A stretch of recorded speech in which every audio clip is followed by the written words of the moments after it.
Umat yang dikasihi oleh Tuhan kita Yesus Kristus, mari kita mempersiapkan hati kita masuk dalam pemberitaan firman Tuhan. Sebelum kita baca dan merenungkan firman Tuhan, mari kita bersatu di dalam doa. Kita berdoa.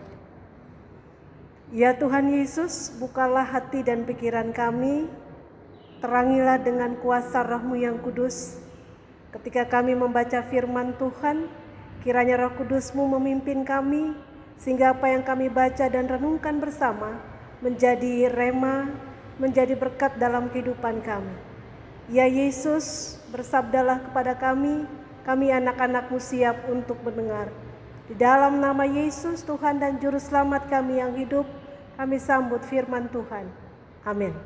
Umat yang dikasihi oleh Tuhan kita Yesus Kristus, pembacaan Alkitab pada malam hari ini terambil dalam kitab Yeskiel pasal 37 ayat 24 sampai dengan ayat yang ke-28 yang menyatakan, maka hambaku Daud akan menjadi rajanya dan mereka semuanya akan mempunyai satu gembala. Mereka akan hidup menurut peraturan-peraturanku dan melakukan ketetapan-ketetapanku dengan setia. Mereka akan tinggal di tanah yang kuberikan kepada hambaku Yakub, di mana nenek moyang mereka tinggal. Ya, mereka, anak-anak mereka maupun cucu cicit mereka akan tinggal di sana untuk selama-lamanya. Dan hambaku Daud menjadi raja mereka untuk selama-lamanya. Aku akan mengadakan perjanjian damai dengan mereka, dan itu akan menjadi perjanjian yang kekal dengan mereka. Aku akan memberkati mereka dan membuat mereka banyak, dan memberikan tempat kudusku di tengah-tengah mereka untuk selama-lamanya. Tempat kediamanku pun akan ada pada mereka, dan aku akan menjadi Allah mereka, dan mereka akan menjadi umatku.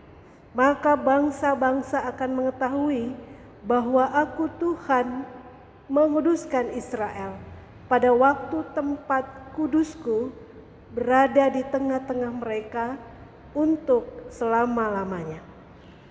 Demikianlah firman Tuhan, terpujilah Kristus. Haleluya, haleluya, haleluya.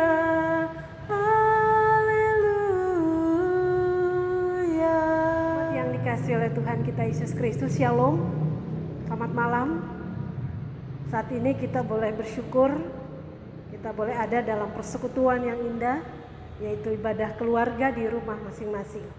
Bacaan kita berbicara tentang mengalami pemulihan dan pembaharuan dari Tuhan. Umat yang dikasihi oleh Tuhan kita Yesus Kristus, pasti kita pernah mendengar istilah manusia robot. Manusia robot itu adalah manusia yang tidak mau mendengar pandangan, argumentasi orang lain. Manusia robot itu manusia yang menutup dirinya terhadap argumentasi atau pandangan orang-orang yang ada di sekitarnya. Lebih lagi mau dikatakan bahwa manusia robot ini mau melakukan apa yang menurutnya paling benar. Seperti halnya bacaan kita, bangsa Israel, umat Israel dalam konteks firman Tuhan ini, kita melihat bahwa bangsa Israel juga beti-betilah dengan manusia robot. Kenapa dikatakan manusia robot? Karena mereka tidak mau mendengarkan firman Tuhan. Mereka tidak mau melakukan apa yang dikatakan oleh Tuhan, Yahweh, dalam bacaan kita. Umat yang dikasihi oleh Tuhan kita Yesus Kristus, sehingga mereka mengalami yang namanya keterpurukan. Mereka mengalami yang namanya penindasan di Babylon. Kalau kita melihat di ayat yang ke-11 dari bacaan kita, bagaimana gambaran umat bangsa Israel di pembuangan Babilonia. Dikatakan di ayat yang ke-11, tulang-tulang kami sudah menjadi kering dan pengharapan kami sudah lenyap, kami sudah hilang. Umat yang dikasihi oleh Tuhan kita Yesus Kristus, kalau kita refleksikan, renungkan, bayangkan kondisi umat Israel dalam pembuangan, mereka mengalami keluhan, mereka mengalami keputusasaan. Sehingga di sini Yeskiel juga hidup pada masa pembuangan. Yeskiel adalah seorang imam. Dia menerima panggilan Tuhan sebagai imam, sebagai nabi dalam penugasannya.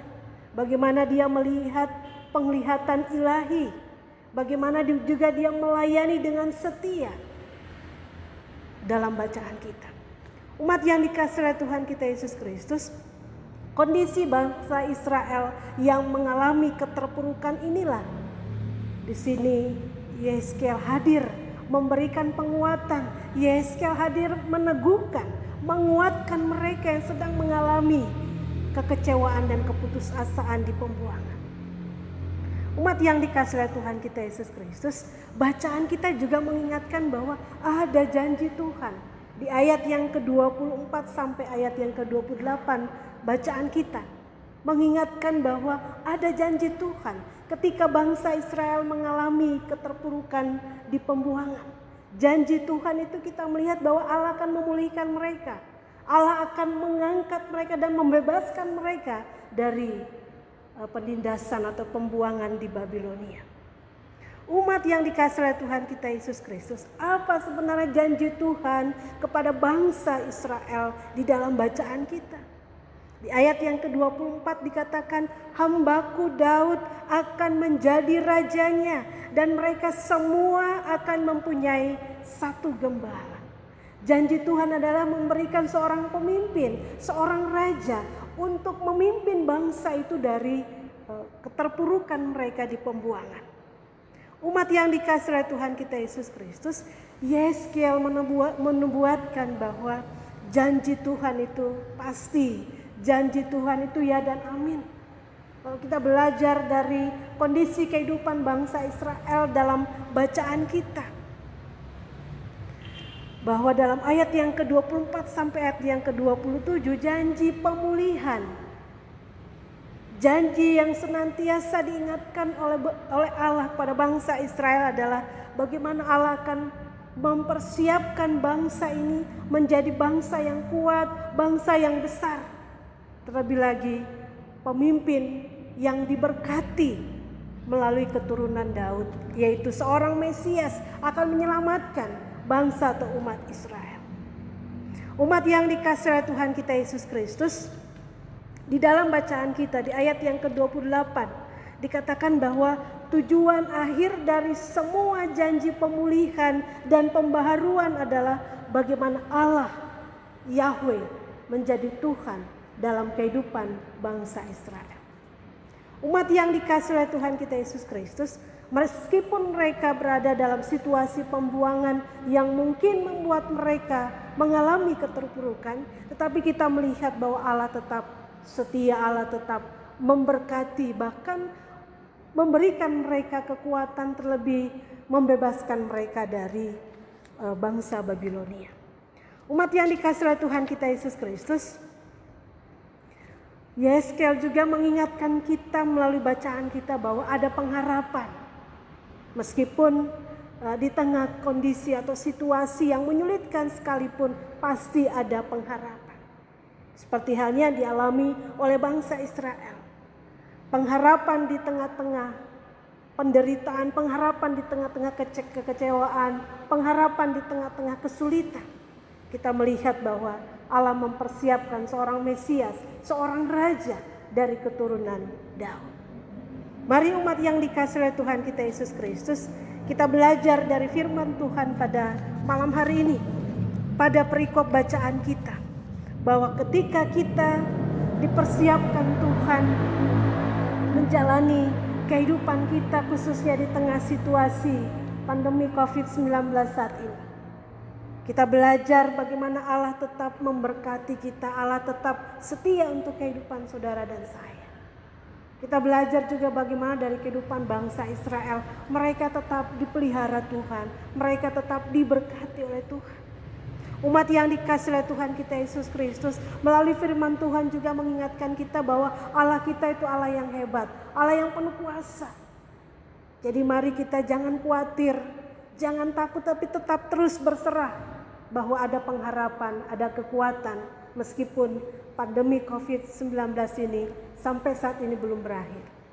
Tapi kita percaya, seperti ada syair lagu katakan bahwa badai pasti berlalu. COVID-19 pasti berlalu ketika saudara dan saya mau datang kepada Tuhan, mau berseru kepada Tuhan seperti halnya bangsa Israel, mau terus membaharui diri kita. Umat yang dikasihi oleh Tuhan kita Yesus Kristus, percayalah ketika kita belajar bahwa Yehuda dan juga Israel dipersatukan Tuhan, itu juga salah satu rancangan Tuhan yang indah dalam kehidupan bangsa Israel. Rancangan Tuhan yang indah dalam kehidupan saudara dan saya adalah Tuhan akan memulihkan kita dari situasi pandemi COVID-19 saat ini. Mungkin kita bertanya, kapan sih situasi ini bisa berakhir? Kembali lagi melalui firman Tuhan, semua adalah rancangan Tuhan. Semua ada waktunya. Waktu Tuhanlah yang terindah. Jadi untuk itu mari belajar dari firman Tuhan. Pembaharuan itu sudah boleh kita syukuri lewat kebangkitan Yesus Kristus. Artinya kita bangkit juga dari keterpurukan dosa. Kita bangkit juga dari penderitaan. Kita bangkit juga dari kekhawatiran, dari ketakutan, dari kelemahan.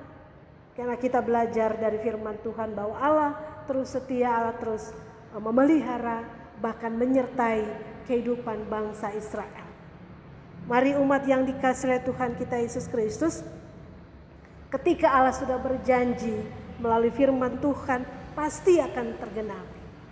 Ketika Allah berjanji bahwa situasi apapun akan ada masanya, akan ada akhirnya. Untuk itu kita melihat bahwa kuasa Tuhan itu senantiasa memberikan kita penguatan. Kuasa Tuhan itu senantiasa memberikan kita pemulihan. Kuasa Tuhan, kuasa Yesus itu senantiasa mengangkat kita dari berbagai macam keterpurukan apapun saat ini. Umat yang dikasihi oleh Tuhan kita Yesus Kristus, Allah sangat mengasihi saudara dan saya. Untuk itu marilah kita belajar dari firman Tuhan supaya kita juga terus menjadi umat yang diberkati ketika kita terus mau mengalami yang namanya pembaharuan atau pemulihan.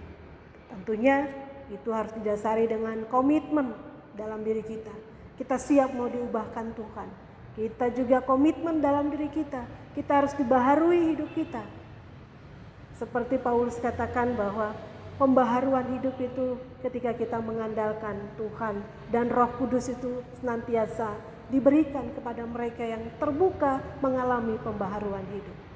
Mari umat yang dikasihi oleh Tuhan kita Yesus Kristus, dengan firman Tuhan pada saat ini kita terus mau terbuka untuk terus mau membenahi diri kita. Meskipun saat ini saudara dan saya di rumah melakukan aktivitas apapun di rumah, tapi tetap kita senantiasa setia melakukan kehendak Tuhan. Tuhan memberkati. Amin. Umat yang dikasihi oleh Tuhan kita Yesus Kristus, kita akan mengakhiri ibadah ini. Mari kita bersatu di dalam doa. Kita berdoa. Tuhan Yesus yang baik, kami mengucap syukur pada malam hari ini. Kiranya Roh Kudus memberkati kami supaya kami juga boleh senantiasa ada dalam pemeliharaan Tuhan. Terima kasih untuk waktu dan kesempatan pada malam ini. Kami boleh ada dalam persekutuan yang indah bersama dengan keluarga kami masing-masing. Baik kami yang di rumah saat ini juga, Tuhan berkati kami supaya persekutuan ini tetap terus senantiasa diberikan kekuatan oleh Tuhan. Persekutuan ini terus senantiasa diberkati sehingga kami semua merasakan sukacita dan damai sejahtera, dan kuasa Tuhan senantiasa memberikan kami kekuatan. Terpujilah Engkau ya Tuhan Yesus. Kami menyerahkan semua keluarga, khususnya sektor pelayanan 1 sampai sektor pelayanan 6, para presbiter dan juga ke-6 Pelkat, komisi, panitia, tim kerja. Tuhan juga memberkati. Kami doakan juga untuk tim multimedia. Tuhan juga memberkati mereka sehingga mereka juga diberikan kesehatan, kekuatan yang terbaik. Terima kasih Tuhan, kami serahkan kehidupan warga jemaat-Mu di tengah situasi pandemi COVID-19 saat ini. Biar mereka tetap senantiasa menaruh pengharapan hanya kepada Tuhan Yesus Kristus yang menjadi sumber kehidupan kami. Terpujilah Engkau ya Bapa di sorga, kami mohon ampun atas segala dosa-dosa dan kesalahan kami. Inilah doa kami yang jauh daripada sempurna, kiranya juga Tuhan yang menyempurnakan setiap doa dan harapan kami. Di dalam nama Yesus Tuhan dan Juru Selamat kami yang hidup, kami boleh menyerahkan kehidupan kami ke dalam tangan kasih. Terpujilah Engkau ya Tuhan Yesus. Di dalam nama Yesus Kristus Tuhan dan Juru Selamat kami yang hidup, kami boleh bersyukur. Amin. Amin. Amin. Amin. Selamat malam. Tuhan Yesus memberkati.